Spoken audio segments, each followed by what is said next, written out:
నమస్తే అండి, నేను రజాక్. జోసెఫ్ ప్రశ్న ఒక ఇంటర్వ్యూ ఇచ్చినాడు. చాలామంది జనసేన పార్టీ కార్యకర్తలు ట్రాప్లో పడ్డారు. వాళ్ళకి కావాల్సింది కూడా అదే. ఆ విధంగా రెచ్చగొడతా ఉంటారు. రెండు పార్టీల మధ్య, కులాల మధ్య, వర్గాల మధ్య, మతాల మధ్య మాట్లాడుతూనే ఉంటారు. ఆ ఇంటర్వ్యూలో ఒక క్వశ్చన్ అడుగుతాడు, మీరు పవన్ కళ్యాణ్ని ఎందుకు టార్గెట్ చేస్తారు, నారా లోకేష్ ని చంద్రబాబు నాయుడిని ఎందుకు టార్గెట్ చేయరు, మీ సొంత కులమనే అని. ఆ వ్యక్తి అక్కడ రియాక్ట్ అవ్వడం, ఇది నా కులమో నా కులం కాదో, నేను దళితుడినో లేకపోతే నేను కమ్మ సామాజిక వర్గానికి సంబంధించినటువంటి వ్యక్తినో లేదంటే మరొక సామాజిక వర్గానికి సంబంధించినటువంటి వ్యక్తినో అని చెప్పేసి ఆ వ్యక్తి ఎక్కడ కూడా మాట్లాడడం. కానీ ఆ ఇంటర్వ్యూవర్ చెప్పినాడు అతను ఒక కమ్మ సామాజిక వర్గానికి సంబంధించినటువంటి వ్యక్తి అని. నెంబర్ 1. నెంబర్ 2 ఏంటంటే, నీకు నారా లోకేష్ మీద చంద్రబాబు నాయుడు మీద విపరీతమైన ప్రేమ ఉంది, పవన్ కళ్యాణ్ అంటే ద్వేషం, వాళ్ళే నీ వెనకుండి నడిపిస్తానని చెప్పేసి ఒక విభేదాన్ని సృష్టించే ప్రయత్నం చేస్తూ ఉన్నాడు రెండు పార్టీల మధ్య, ఇద్దరు కార్యకర్తల మధ్య. దీనికంటే ముందు నేను ఒక విషయం చెప్తాను మీకు. మొన్న విజయసాయి రెడ్డి గారు బయటకు వచ్చి టీడీపీ పార్టీని, జనసేన పార్టీ, పవన్ కళ్యాణ్ గారిని, చంద్రబాబు నాయుడు గారిని ఎలా విడగొట్టాలో తెలుసుకోండి, వాళ్ళు కలిసి ఉన్నంత వరకు కూడా ఎట్టి పరిస్థితుల్లో వైసీపీ అధికారంలోకి రాదు అని తెగేసి చెప్పాడు. కట్ చేస్తే ఈ రోజున ఈ జోసెఫ్ అనేటటువంటి వ్యక్తి మరో వ్యక్తి దగ్గరికి వెళ్ళి ఇంటర్వ్యూ చేసుకున్న నేపథ్యంలో నా వెనుక చంద్రబాబు నాయుడు, నారా లోకేష్ ఉన్నాడు అని చెప్పకుండా ఇరు పార్టీ కార్యకర్తల మధ్య భేదాభిప్రాయాలు, వైషమ్యాలు వచ్చే విధంగా ఒక వ్యూహ రచన వేసుకుని ముందుకెళ్ళారు. ఒక కత్తి మహేష్ అజెండా అయ్యండి, ఒక శ్రీరెడ్డి అజెండా అయ్యండి, ఈ రోజున ఈ జోసెఫ్ అజెండా అయ్యండి. వై పవన్ కళ్యాణ్ వాళ్ళకి తెలుసు. పిఠాపురంలో ఏదో జరిగితే అక్కడ కులాల మధ్య ఒక స్కూల్ టీచర్ పిల్లల్ని ఏదో అన్నారని చెప్పేసి అంటే దాన్ని పవన్ కళ్యాణ్కి ముడిపట్టి, నీ నియోజకవర్గంలో జరిగింది కాబట్టి నువ్వే దీనికోసం నిలబడాలా, నువ్వే దీనికోసం రావాలా అంటే, ఒక మొగుడు పిల్లం కొట్లాడుకుంటే కుటుంబ విభేదాలు వస్తే వీటికి కూడా నువ్వే బయటకు వచ్చి మాట్లాడాలా, నువ్వు రాకపోతే కుదరదు, ఎందుకంటే నువ్వు నీ నియోజకవర్గానికి సంబంధించిన ఎమ్మెల్యేవి అని ఒక రకమైన ప్రొజెక్షన్ ఇచ్చే ప్రయత్నం చేస్తూ ఉన్నారు వీళ్ళంతా కూడా. వీళ్ళకి తెలుసు జగన్మోహన్ రెడ్డి గారు అధికారంలోకి రావాలంటే పవన్ కళ్యాణ్, చంద్రబాబు నాయుడు విడిపోవాలి. ఆ ట్రాప్లో మీరు పడతారా? చాలామంది అన్నారు శ్రీరెడ్డి వెనక నారా లోకేష్ గారు ఉన్నారని, కత్తి మహేష్ గారి వెనక నారా లోకేష్ గారు ఉన్నారని. ఎక్కడున్నారు? ఎవరి దగ్గరికి వెళ్ళారు చివరాఖరికి వాళ్ళంతా? అంపసయ్య మీద ఆసుపత్రిలో చావు బతుకు మధ్య కొట్లాడుతూ ఉంటే చంద్రబాబు నాయుడు గారు, నారా లోకేష్ గారు డబ్బులు రిలీజ్ చేశారా? లేదంటే ఆ రోజు అధికారంలో ఉన్నటువంటి జగన్మోహన్ రెడ్డి గారు డబ్బులు రిలీజ్ చేశారా? అతను ఒక తెలంగాణ రాష్ట్రానికి సంబంధించినటువంటి పౌరుడిగా ఉండి యాక్సిడెంట్ ఎక్కడో జరిగితే ఆంధ్ర రాష్ట్రంలోకి తీసుకొస్తే ఇక్కడ ఉన్నటువంటి రాష్ట్ర ప్రభుత్వం సీఎం రిలీఫ్ ఫండ్ రిలీజ్ చేసిందంటే వాళ్ళ వెనక ఎవరున్నారు? అలాగే శ్రీరెడ్డి పవన్ కళ్యాణ్ గారిని దూషణలు చేసింది, మిడిల్ ఫింగర్స్ చూపించింది. కానీ తర్వాత ఆమె ఏం చెప్పింది? మా జగనన్న, నా జగనన్న, మా వైసీపీ. శ్యామలతో ఏదో గొడవలు వచ్చిన తర్వాత శ్యామలకు ప్రయారిటీ ఇచ్చినారు, నాకు ఇవ్వలేదు, నేను ఇంతకాలం బూతులు మాట్లాడాను, ఇంతకాలం నేను తిట్టాను, ఇంతకాలం అన్నీ చేశాను, నన్ను పట్టించుకోలేదు వైసీపీ అని చెప్పేసి అలిగేసి వెళ్ళిపోయింది. గుర్తు పెట్టుకోండి, ఇక్కడ ఏ విషయంలో ట్రాప్లో పడాలి, ఏ విషయంలో ట్రాప్లో ఉండకూడదని. ఆ వ్యక్తి ఏం మాట్లాడుతున్నారో మనకు తెలుసు, ప్రతినిత్యం ఏ విధంగా టార్గెట్ చేస్తున్నారో మనకు తెలుసు, ఎలా వీళ్ళిద్దరు ఎడగొట్టాలని చెప్పేసి చూస్తారో మనకు తెలుసు. ఆ ట్రాప్లో మనమే పడిపోయి వాళ్ళ చేతిలో ఆయుధం పెడితే అది ఎంతవరకు సమంజసం? ఈ మాత్రం ఆలోచన శక్తి లేకపోతే ఎలాగా? గుర్తుపెట్టుకోండి, జనసేనలో కొంతమంది వ్యక్తులకి టీడీపీ పార్టీతో పొత్తు ఉండడం ఇష్టం లేదు, అలాగే టీడీపీ పార్టీలో కొంతమంది వ్యక్తులకి ఇష్టం ఉండకపోవచ్చు, కానీ వాళ్ళు ఎక్కడ కూడా బయట పడట్లేదు. కానీ జనసేన పార్టీలో ఉన్నవాళ్ళు మాత్రం, ఆ పార్టీ సానుభూతి పరులుగా ఉన్నవాళ్ళు మాత్రం మాకు టీడీపీ పార్టీతో పొత్తొద్దు అని చెప్పేసి అంటా ఉన్నారు. జగన్మోహన్ రెడ్డి గారితో పెట్టుకోమంటారా పొత్తు? వైసీపీ పార్టీతో పొత్తు పెట్టుకుని 2029 ఎలక్షన్స్లో వెళ్ళమంటారా మీరు? జగన్మోహన్ రెడ్డి గారు చేసిన పాలన మర్చిపోయారా? డెవలప్మెంట్ ఎక్కడ? పవన్ కళ్యాణ్ గారిని ఏ విధంగా టార్గెట్ చేసినాడు? ఏ విధంగా జనసేన పార్టీని నలిపేయాలని చూశారు? ఏ విధంగా పవన్ కళ్యాణ్ గారి వ్యక్తిగత జీవితాన్ని రోడ్డుకు లాగే ప్రయత్నం చేశారు? అధికారంలో ఉన్న 5 సంవత్సరాలు కూడా పవన్ కళ్యాణ్ గారిని ఎన్ని ఇబ్బందులు పెట్టాలని చూశారు? ఆయన పార్టీ పెట్టి నడు రోడ్డు మీదకి వారాహి వాహనం తీసుకొస్తా ఉంటే ఏ విధంగా ఆంధ్రలో అడుగు పెట్టిద్దని చెప్పేసి ఆ రోజున మంత్రులు మాట్లాడినటువంటి మాటలు మన చెవుల్లో వినపడలేదా? లేదంటే ఆ రోజు చేసి ఏమన్నా పోసుకున్నారా? ఎందుకంటే ఈరోజు ప్రశ్న జోసెఫ్ కావచ్చు, మరొకరు కావచ్చు మైండ్ గేమ్స్ ఆడుతూ ఉన్నారు. అతనే చెప్పాడు వైసీపీ దగ్గర నుంచి మాకు ఏ ఆఫర్ వచ్చిందని, బట్ నేను వెళ్ళలేదు, జగన్మోహన్ రెడ్డి గారిని కలిసి అవకాశం వచ్చింది, నేను వెళ్ళలేదని చెప్పుకున్నాడు. మరి వెళ్ళాడు లేదని మనకు తెలియదు. ఇంకా ఓకే, ఇంటర్నల్గా వాళ్ళకి లక్ష్యం ఉంటాయి, అవన్నీ బయటికి రావు కదా. ఇప్పుడున్నటువంటి టీడీపీ కావచ్చు, నారా లోకేష్ గారు కావచ్చు, చంద్రబాబు నాయుడు గారు కావచ్చు, పవన్ కళ్యాణ్ గారికి ఎంత గౌరవం ఇస్తూ ఉన్నారు, ఎంత రెస్పెక్ట్ ఇస్తూ ఉన్నారు, ఏ విధంగా చూసుకుంటున్నారు అనేది కూడా మనకు లేకుండా విడిపోవాలి, పవన్ కళ్యాణ్కి అన్యాయం జరుగుతూ ఉంది. ఏడ అన్యాయం జరుగుతూ ఉంది? ఎంత రెస్పెక్ట్ చేస్తూ ఉన్నారు. జగన్మోహన్ రెడ్డి గారు అలా చూస్తూ ఉంటాడా? రేపొద్దున ఒంటరిగా పోటీ చేయనియండి. 2029లో ఒంటరిగా పోటీ చేసి జగన్మోహన్ రెడ్డి గారిని అధికారంలోకి రానియండి. 2034కి జనసేన పార్టీ ఉంటే ఒట్టు. 2034 సంవత్సరానికి జనసేన పార్టీ ఉంటే ఒట్టు. ఉండనివ్వరు. పవన్ కళ్యాణ్ గారు ఆర్థిక మూలాల మీద దెబ్బ కొట్ల 5, 10, 15 రూపాయల టికెట్లు ఎవరి హయాంలో ఎవరి పార్టీ కోసం పెట్టారు? ఎవరు సినిమా వస్తుంటే పెట్టారు? ఎంఆర్ఓలు, విఆర్ఓలు, రెవెన్యూ డిపార్ట్మెంట్, పోలీస్ డిపార్ట్మెంట్ అన్నీ కూడా థియేటర్ల దగ్గర టికెట్లు అమ్ముతాకి వస్తే ఎవరి హయాంలో వచ్చారు? ఇవన్నీ మళ్ళీ మనకి ఇవన్నీ కూడా కావాలా? ఇవన్నీ కూడా మనం చెవి చూడాలా? ఒకసారి పడింది జాలదా? రెండోసారి కూడా మనం అనుభవించాలా? చెప్తున్నా, జగన్మోహన్ రెడ్డి గారు మరొకసారి అధికారంలోకి వస్తే కనుక జనసేన పార్టీ కావచ్చు, టీడీపీ పార్టీ అలాగైనా తట్టుకుంటుంది. వాళ్ళకి సంస్థాగతంగా నిర్మాణాలు ఉన్నాయి, గ్రౌండ్ లెవెల్ నుంచి బేస్ ఉంది, కింద క్యాడర్ సెట్ అయ్యి ఉంది.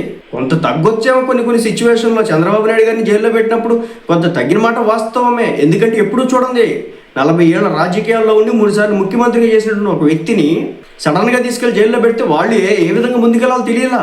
కానీ వాళ్ళకు కూడా ఇప్పుడు అర్థమైపోయింది, ఈ వ్యక్తి ఉన్నాడంటే ఇలాంటివి చేస్తాడు, ఎవరైనా జైల్లో పెట్టేస్తాడు, ఏదైనా చేస్తాడని చెప్పేసి వాళ్ళకంటే ఒక ఐడియా ఉంది. ఈ రోజున వాళ్ళకి కింద స్థాయిలో, గ్రామ స్థాయిలో కమిటీల దగ్గర నుంచి మొదలు పెడితే రాష్ట్ర స్థాయిలో పటిష్టమైన నాయకత్వం వరకు అంత ఉన్నప్పటికీ కూడా ఒకనొక స్టేజ్లో డల్ అయిన మాట వాస్తవం. జగన్మోహన్ రెడ్డి గారు దాన్ని ఆయన తీసుకున్నటువంటి ఆ నిర్ణయాన్ని వీళ్ళు ఆలోచించలేదు అప్పుడు.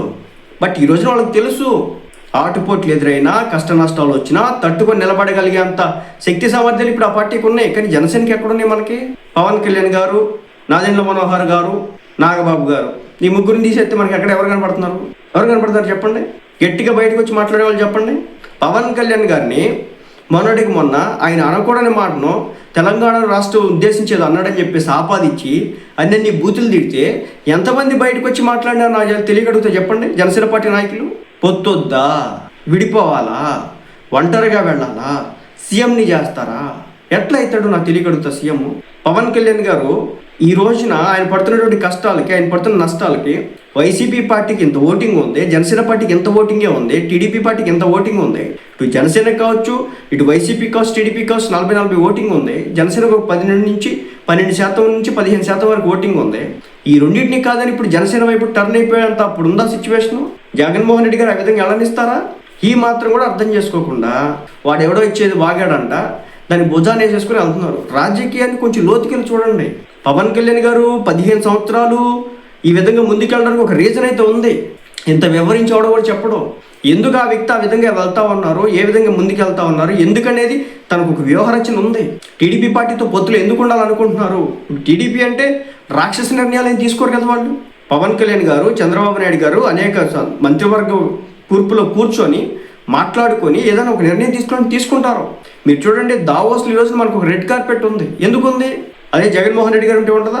It's very lengthy question. చల్లగా ఉంది. ఇవన్నీ మీరు ఇప్పుడు దావోస్లో ఎక్కడైనా చూసారా? నేను దావోస్లో చెప్పా కదా, ఏమేమి పెట్టుబడులు జరిగినాయి, ఎవరితో కలిసారు, అవన్నీ జరుగుతాయా? వాళ్ళకి అధికారం మాత్రమే కావాలా? అధికారంలోకి వచ్చిన తర్వాత కక్ష సాధింపులు కావాలా?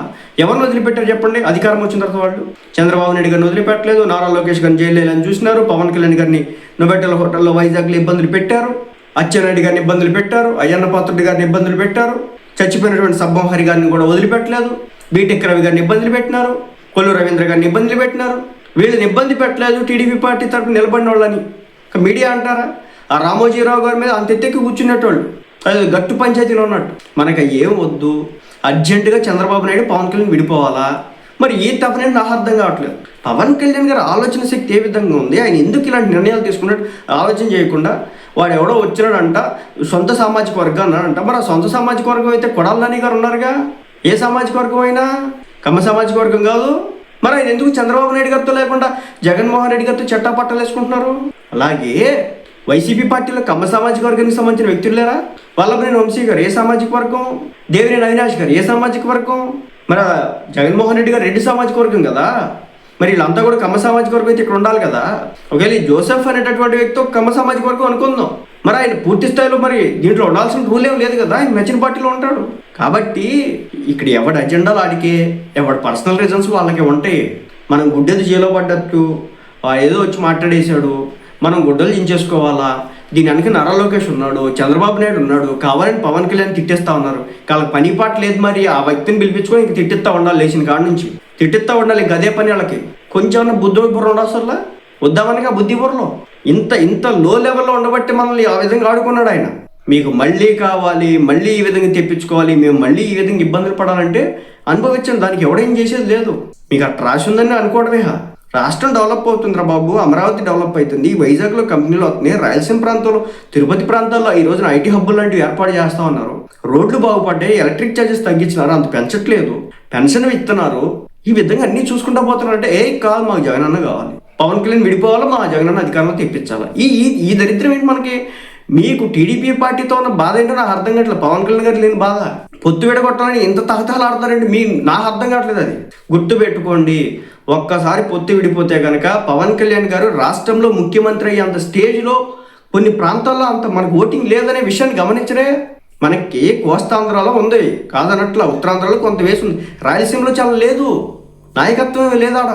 అలాంటి సిచ్యువేషన్లో ఉంది. ఆ విషయాన్ని అర్థం చేసుకోకపోతే ఇవన్నీ బహిరంగంగా మాట్లాడలేం కదా. ఈ రోజు మీరు అంటున్నారు కాబట్టి నేను ఇంత మాట్లాడాల్సి వస్తుంది ఓపెన్గా. ఇవన్నీ బయటకు వచ్చి మాట్లాడుకున్నాయా? దయచేసి అర్థం చేసుకోండి. పవన్ కళ్యాణ్ గారి వ్యూహరచన ఏంటి? లెక్క ప్రకారం జగన్మోహన్ రెడ్డి గారికి సంబంధించి, ఆ పార్టీకి సంబంధించి, ఆ వ్యవహారాలకు సంబంధించి, ఆ కథలకు సంబంధించి, వాళ్ళు చేసినటువంటి పనులకి సంబంధించి అన్నీ కూడా వరుస పెట్టుకుని వస్తాయి. కంగారు ఎందుకు? ఆయనకి సంబంధించి కోర్టు కేసుల దగ్గర నుంచి, బాబాయికి సంబంధించినటువంటి కేసుల దగ్గర నుంచి, నిన్న మొన్న తిరుపతిలో జరిగినటువంటి కేసుల దగ్గర నుంచి అన్నీ కూడా తవ్వుతారు. టైం పట్టింది కొంత. అవన్నీ అయిపోయేపాటికి ఆ పార్టీ ఆల్మోస్ట్ వెళ్ళిపోద్ది అండర్ గ్రౌండ్కి. అక్కడ దగ్గర మీరు అర్థం చేసుకోరు. అవన్నీ కూడా వివరించి చెప్పాలి. ఎలా ఉంటే కష్టం. వాడు ఏదో మాట్లాడాడంట, దాని వెనకాల లోకేష్ ఉన్నాడంట, చంద్రబాబు నాయుడు ఉన్నాడంట. ఇదేం దిక్కుమాల ఆలోచనతో మీకు నాకు అర్థం కావట్లా. ఇలాంటి ఆలోచన ఉంటే చాలా కష్టం. ఇలాంటి థాట్ ప్రాసెస్ ఉండకూడదు. అర్థం చేసుకోండి. ఏ ఎజెండా, ఏ హిడెన్ ఎజెండా ఉంది, ఏ రీజన్ ఉంటుంది ఈ విధంగా ఈ వ్యక్తి అలా మాట్లాడడానికి అనేది లేకుండా డైరెక్ట్గా వచ్చి చెప్పేస్తారేంటి? అక్కడ ఒక ఆందోళన సృష్టించే ప్రయత్నం చేసినాడు కుటుంబం మధ్య. దయచేసి అర్థం చేసుకోండి.